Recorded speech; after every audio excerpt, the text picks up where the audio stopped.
Trasi ಬೀಚ್ನಲ್ಲಿ tourist boat ಪಲ್ಟಿಯಾಗಿರುವಂತಹ ಘಟನೆ ನಡೆದಿದೆ. ಮೊನ್ನೆಯಷ್ಟೇ ಮುಂಬೈನಲ್ಲಿ ಇದೇ ರೀತಿಯ ಒಂದು ಘಟನೆ ಆಗಿತ್ತು. ಇದೀಗ ಉಡುಪಿಯ ತ್ರಾಸಿ ಬೀಚ್ನಲ್ಲಿ ಟೂರಿಸ್ಟ್ ಬೋಟ್ ಪಲ್ಟಿಯಾಗಿದೆ. ಸಮುದ್ರದಲ್ಲಿ ಬೋಟ್ ಪಲ್ಟಿಯಾಗಿದ್ದು ರೈಡರ್ ಕಣ್ಮರೆಯಾಗಿದ್ದಾರೆ. ಬೋಟ್ನಲ್ಲಿದ್ದಂತಹ ಪ್ರವಾಸಿಗ ಪ್ರಶಾಂತ್ ಬಚಾವಾಗಿದ್ದಾರೆ. ಬೋಟ್ ಓಡಿಸ್ತಾ ಇದ್ದಂತಹ ರೈಡರ್ ರವಿದಾಸ್ ಕಣ್ಮರೆಯಾಗಿದ್ದಾರೆ. ಲೈಫ್ ಜಾಕೆಟ್ ಅನ್ನ ತೊಟ್ಟಿರ್ತಾರೆ. ಬೆಂಗಳೂರು ಮೂಲದ ಪ್ರಶಾಂತ್ ಅವರೀಗ ಸೇಫ್ ಆಗಿದ್ದಾರೆ. ರವಿದಾಸ್ಗಾಗಿ ಕರಾವಳಿ ಪೊಲೀಸ್ ಪಡೆಯಿಂದ ಹುಡುಕಾಟ ನಡೀತಾ ಇದೆ. ಗಂಗೊಳ್ಳಿ ಪೊಲೀಸ್ ಠಾಣೆಯಲ್ಲಿ ಪ್ರಕರಣ ದಾಖಲಾಗಿದೆ. ಉಡುಪಿಯ ತ್ರಾಸಿ ಬೀಚ್ನಲ್ಲಿ ನಡೆದಿರುವಂತಹ ಘಟನೆ ಇದು.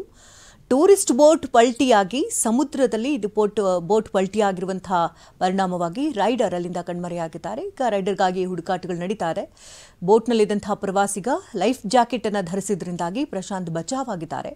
ಇನ್ನು ರೈಡರ್ ರವಿದಾಸ್ ಕಣ್ಮರೆಯಾಗಿರೋದ್ರಿಂದ ಆತನ ಹುಡುಕಾಟಗಳು ಕೂಡ ನಡೀತಾ ಇದೆ. ಇನ್ನು ಪೊಲೀಸ್ ಪಡೆಯಿಂದಾಗಿ ಹುಡುಕಾಟ ನಡೆಸಲಾಗ್ತಾ ಇದೆ.